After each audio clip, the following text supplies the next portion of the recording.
Hi guys, this is Jed. This is Monica, and this is the SKL podcast, which means share ko lang. In this podcast, we talk about life, adulthood, parenting, careers, and so much more. We add new episodes on Fridays. Okay. We're recording inside a car because we're going somewhere. And baby's here. Yeah, just in case merong biglang sumigaw, magwaw, or umiyak. Baby, can you say hi? Can you say hello? Never mind. So, since may pupuntahan nga tayo, biglaan lang naman to, sobrang random. Parang basically gusto ko pag-usapan yung mga ways of multitasking and time management. Like, especially since as an adult. Ako especially since becoming a mother, grabe yung multitasking skills ko. Parang feeling ko nga dati multitasker na ako eh. Kasi gusto ko lang naman sobrang productive. Pero parang mas grabe ngayon. Pero ikaw, as a dad, how would you say you're multitasking? Siguro pag-usapan mo natin yung before ako naging dad. Na, Do you? hindi, ano lang ako kasi dati, YOLO ako eh. Chill ka lang Yeah, eh, no? YOLO. Uh-huh. Like kahit kung what's in front of me, that's it. Like, Yun lang yung unahin mo. Yeah, I don't plan ahead. Okay. So, it is what it is ako. And also, nung nasa St. Catherine's pa tayo, yung work ko is 13 hours. Yeah. So, basically, andun lang ako yung half of my day is working and then half of my day, Tulog I mo just na lang. need to sleep. I just need to rest. Nothing else to do. Mhm. Diba? Pero, by the time na si baby, andyan na, sabi ko, I need to, yeah, that's baby. Sabi ko, I need to, manage my time na kasi, especially, ako na lumaki na si daddy, wala. Mhm. Diba? So, gusto kong ipa-feel sa kay Tio na andyan pa rin ako, Na present. na present ako sa lahat ng mga bagay na gagawin niya. I mean, props to the dads na sometimes talaga they have to sacrifice their time kasi. Especially, syempre, kung para nga naman sa ikakabuti ng pamilya nila, they have to work to be able to provide. Not only dads, even moms or alam mo yun. So, hindi naman sa inaano mo sila na hindi sila marunong mag-manage Yeah, ng time. I mean, don't get me wrong, wala akong sama ng loob, hindi ako nagtatanim ng ano. Yeah. Ayun lang talaga yung way na nakikita niyang tag dito. Ayun talaga yung dapat na gawin niya para mabuhay kami. Oo, yeah. Diba? So, iba kasi dati, syempre, tawag nun, dati walang internet, ang hirap mag-communicate. So, kung ang trabaho is something na required na umalis, medyo mahirap talaga. Share ko lang yung ito out of topic na rin, pero narinig ko rin kasi sa one of the podcasts na I've listened to. Meron silang may guest sila na bata pa, mga 23 years old. So, tapos kinakantsawan nila parang ang dami luha, de auto, bagong iPhone. Ang budget niya sa school, Malaki. 500 a day. Ngayon to? Yeah, last week lang ko napakinggan to. Malaki yung 500 ngayon sa Pilipinas, no? Yeah. Per day. Tapos, but yung dad niya is nasa Seaman. So, same kami. Tapos, pag nagkukwentuhan sila, ang sinasabi niya lang, like, tipong, oo nga, meron akong mga ganitong material things, pero hindi ko siya nakakasama. Tapos, pag nasa Pilipinas siya, parang, hindi ko siya na-feel, ganito, ganyan. Tapos, sobrang strict niya, gusto niya yung best sa akin. Tapos, lahat ng host nung podcast na yun, parang like, dude, what are you saying right now? Like, siguro kasi like, ayun lang yung way of, niya, like, to discipline you also, and to give all your needs. So, hindi niya ginusto yun.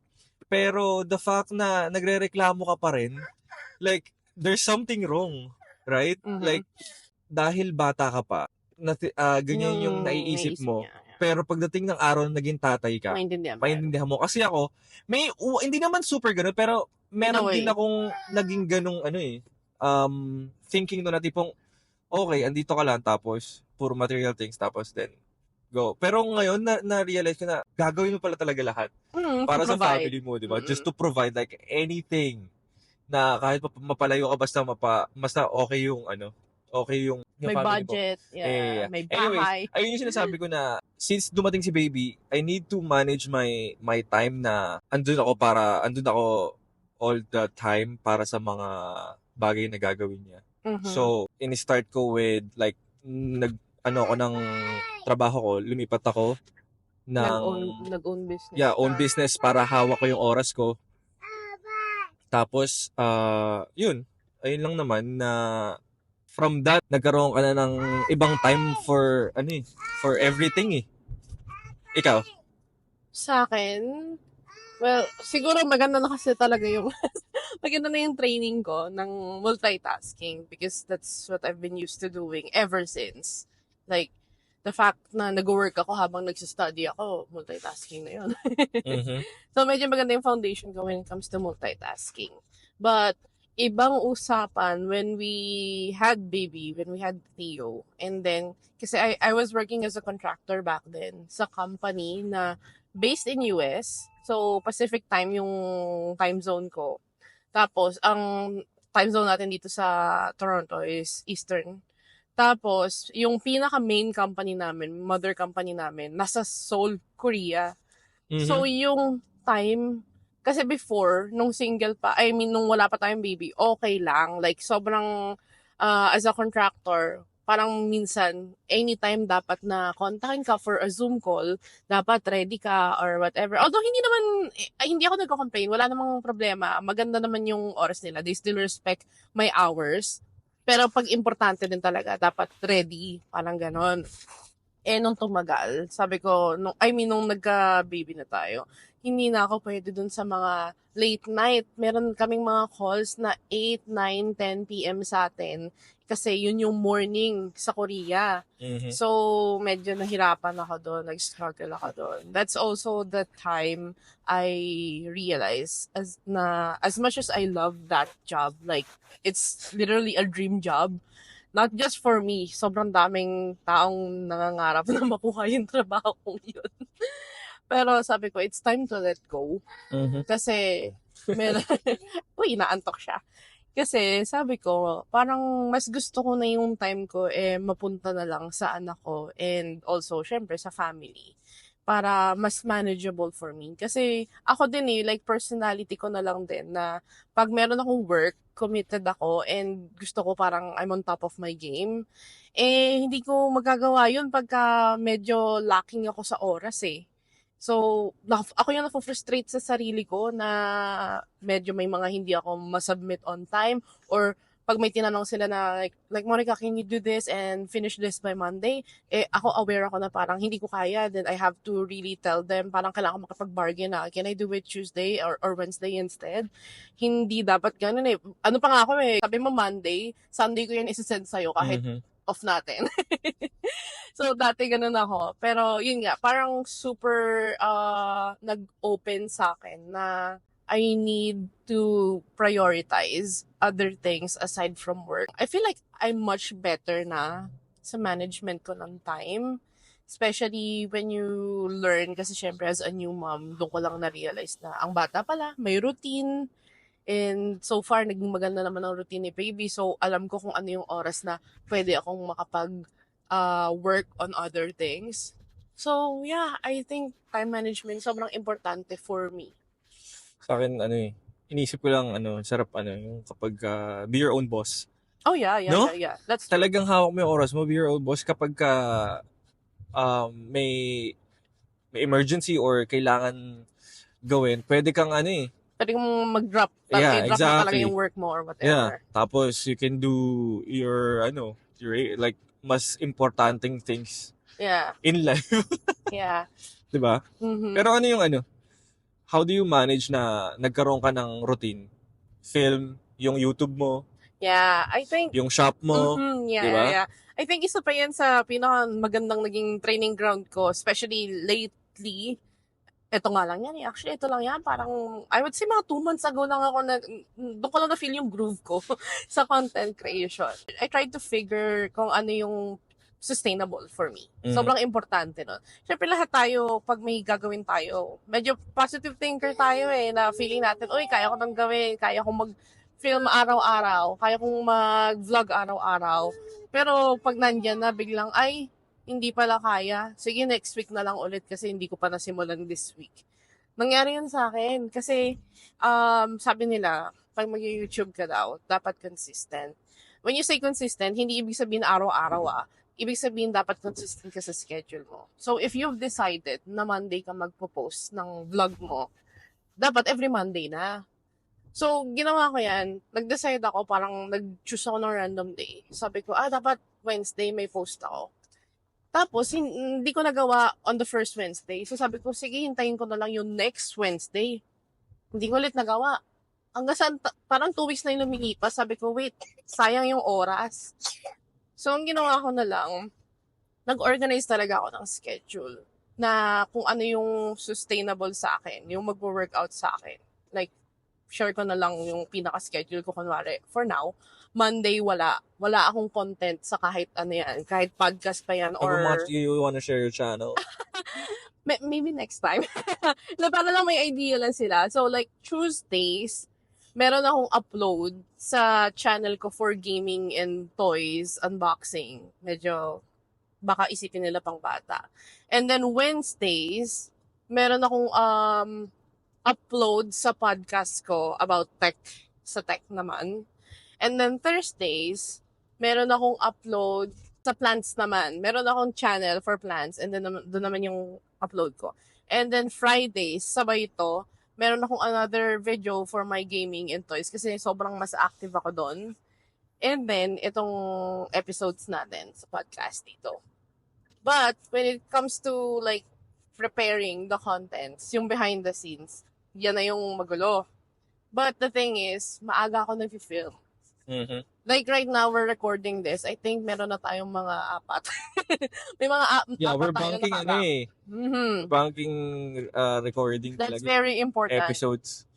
Mm-mm. Especially, tinan mo, ito yung time management. Like, nagbabang tayo because we're going On a vacation. on a vacation sa Yeah. holiday. Yeah. So, Yeah. So, kasi gusto rin naman namin may upload kahit pa paano. yeah, that's true. So kung, like, by the time that you're listening to this, kung kailan man to ilalabas, just so you know, it was probably weeks ago na nang nirecord Yeah. namin. And also, like, ayun nga, kahit sa car. Yeah, nasa car Diba? kami, like, sabi namin, wala naman ginagawa sa car kundi mag-observe ng paligid natin. Or And minsan, magkwentuhan talaga. nagkikwentuhan kami, tapos parang, uy, sayang, hindi natin na-record. Might as well, record na natin para Yeah. wala lang. Tsaka ano na lang din, like testing na lang din kung it works kasi baka medyo maingay or what. But we'll see. Tignan natin. Let us know kung okay yung pagkakarinig nyo guys sa comments. But yeah, anyways, yun nga, schedule talaga is importante. And since now that I basically declared na I want to be a full-time content creator. And when you say content creator, so YouTube, social media, podcast, gusto ko nang gawin talaga siya. Kasi Mhm. dati lagi ko lang iniisip on the side Sinasabay ko siya sa work ko sa tech. And now that I'm no longer working there, freelancer na lang ako. They just reach out pag may kailangan sila sa akin and then I do it. But hindi na full-time. And I like it better. Kasi pwede kong pagsabayin yung content creation and yung mga online shop ko dito sa Canada. So, I think, Actually, I'm so amazed kasi just to have a online shop, online business, that's so hard na to manage. Then you also have two YouTube channel na kailangan mo mag-film and you need to be consistent uploading. That's so hard. Like for me, I can't do that. yeah. I think it's nasa tao lang din talaga eh. Yeah. At saka yun nga 'di ba parang ito baka medyo maging out of topic, pero in a way kasi kaya naman din ganon. You just need to figure out yung content na gusto mo is something na na-enjoy mo. So I enjoy playing games and collecting art toys, yung mga figurines, yung mga Pop Mart na yan na pinagkakagulo nila. So na-enjoy ko yan. So might as well talk about it and then film myself reacting sa mga art toys na yan. And also reacting sa games. Minsan nakikipag-away na ako. Pero masaya naman, masaya. Tapos, yung plant channel ko, nakita mo naman kung ilan na yung halaman natin sa bahay, di mo na mabibilang. So, might as well share my care about them and yung progress ng growth nila. There's a niche for that. Like, Oh yeah. talagang inaabangan nila kung kamusta na yung plant na dati isa lang yung dahon, ilan na yung dahon yan after few weeks. Gusto nilang makita. And you can talk about it for like up to 40 minutes or even an hour. And they would watch it. And people, nakikita nila is like sobrang therapeutic sa kanila. May mga ganun Yeah. Like sa inyo, community nyo. Yeah, generally. So I think kaya ko naman siya nagagawa, kaya siya sustainable for me and like parte siya ng weekly ko kasi talagang na-enjoy ko siya. So I think that's what helped me manage my time kasi I basically have to make time for them. Like, hindi naman pwedeng pabayaan ko yung mga halaman ko eh. In a week, hindi ako magdidilig. Imposible yon. So, yung once a week na magdidilig ako, i-film ko na yung sarili ko. Diba? So, I think it's just a matter of like, trying to figure out yung mga routine mo na na-enjoy mo din. Then, by the end of the day, marirealize mo na lang na parang, ayan, gano'n na pala nang na-develop kong routine and it's working. It's working for you. Tsaka nakakatuwa kasi ayun literal na hobby turn into money. Oh yeah, sobrang bonus na lang.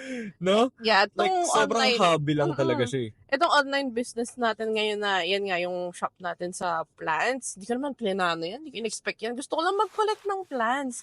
Kasi, And take note, it's rare plant. rare plants. Hindi lang, Yes. A lot of them are from Asia. So, ini-import ko pa yan papunta dito sa Canada kasi nga wala namang halaman na tumutubo dito dahil nga malamig sa atin. for season. Hindi siya tropical. Yeah, Hindi siya oo. tropical plant Yeah, talaga. exactly. So, sobrang hobby lang siya. Then, ayan na, kaya naging madali. Sobrang naging routine ko na. The reason why wala akong upload ng Mondays to any platform because Mondays, I am very much focused sa online shops. So, Mhm. diyan ako nag-aasikaso ng mga orders for the past week and ipiprint ko na yung mga labels. Tapos, isi-ship ko na sila the next few days. So, yun yung routine. Naging routine ko na siya for how many months na. Magwa 1 year na ata. So, yeah, magiging manageable naman siya eh. And then yung schedule in terms of like hours per day. Kasi di ba pag nagwo-work ka, may 9 to 5 ka. Mhm. Halos binigyan ko yung sarili ko ng ganon. Yeah. Pero, sinabayan ko yung oras ng pasok ni baby sa school. So, if you guys are leaving 8:30 in the morning, and ikaw kasi bumabalik ka ng mas maaga or it depends, then basically si baby, 4:30. Parang, Fix yun eh. fix yung kanya. Yun din yung oras ko. Kailangan 8:30, may mga ginagawa na ako yan. Nagsisimula na ako yan. Either nag-film na ako or nasa harap na ako ng computer to do whatever I have to do. So, yeah. Sa akin, simple lang naman yung routine ko sa ano eh. Na plinano ko. Like, pagising, yun na, doon na mag-start yun, 7. Kaya, Tapos, drop off baby sa school ng 8:30. Tapos, going to work na ako. Ako na magtatrabaho. Depends sa araw kasi sometimes I have 1 or 2 clients a day. Tapos after nun, pag uwi ko, message ko na si Monica if she wants to go with me sa gym. Workout kami. Ayun din pala yung importante. For me yung workout talaga, yeah. kailangan mong kahit sobrang dami mong trabaho ang ginagawa. You need to work, squeezing mo yung workout, sobrang mararamdaman mo siya na mag-iiba talaga yung katawan mo. Tsaka yung yung mind mo. Yeah. Sobrang, ako ayun ang nafe-feel ko pag nag-workout ako. Parang doon ko na lalabas yung stress ko. Diba? Tapos sobrang wala lang, yung mind mo is parang lumuluwag. Yeah. Isa nga din yan sa mga na parang nami-mention sa akin kasi minsan di ba pag pinapost ko yung mga gym natin. Ano kasi guys, madalas nag-gym kami, nagsisimplang ako kay Jed. So, may mga nagtatanong, siguro yung mga kasabayan nating naging parents din, na parang, uy, may time pa kayo mag-gym? Yeah. Kasi talaga namang, syempre pag naisip mo, pag new parents kayo, Exactly. diba? Parang wala ka rin time sa sarili mo. Yun yung sinasabi nila diba? Kaya parang, yung mga iba napapabayaan na nila yung sarili nila. Tapos parang may mga nagugulat, mga friends lang din naman natin. Parang, alam, may time kayo sa gym, sana all. I mean, siguro pag yung super first yung newborn, talagang wala kang time sa kasi puyat Pero pag ka once na nag-school na yung bata or nag-daycare, I would say 18 months. I would say sabayan mo na. You're back. So that's really a nice time to try to get your routine started. Sorry kasi si Tio talaga na-amaze siya pag nakita siya ng eroplano. Airplane, ang daming airplane. Andito kami ngayon sa Pearson Airport sa may Toronto. So, ang daming eroplano na Non-stop. nagla-land and take off. So, he's so excited. Anyways, yeah, for me, yun lang naman ang take ko sa manage my time. And then for those who are asking, like how, siguro I think particular sila as a new parent and as new parents and at the same time na walang maaasahang ibang tao kasi nga tayong dalawa lang, diba? Minsan lang naman nandyan yung parents mo eh. And I'm really grateful. Naku, sobrang bonus yun pag nandyan sila. But syempre, ngayon wala sila. So, maybe yung mga taong same situation as us, they're wondering how we can manage our time. So I think yun nga, if your kid or kids are going to like school or daycare, maximize it. So it's up to you. I don't know if you guys are working, if you guys have a 9 to 5, I think mas complicated yun. And personally, hindi ko alam kung paano ko kayo matutulungan dyan or paano ko makapag-suggest. But pagka wala naman, dun sa mga kagaya kong, basically nasa bahay lang ako work from home, yung mga businesses ko online. So, yun na yung pinaka-key. Sabayan nyo ang routine ng bata. Kasi yung mga bata naman, either, yun nga, kung occupied sila sa school or sa daycare nila, or kung nasa bahay naman sila, minsan naglalaro lang yan minsan tulog lang yan or kumakain Ginagawa ko yun pag si Tio, pag weekends, tas minsan may mga work pa akong kailangan ihabol. Naglalaro lang siya dyan, pero ako nag-photoshoot ako ng mga produkto kong pang-benta. So, kaya naman.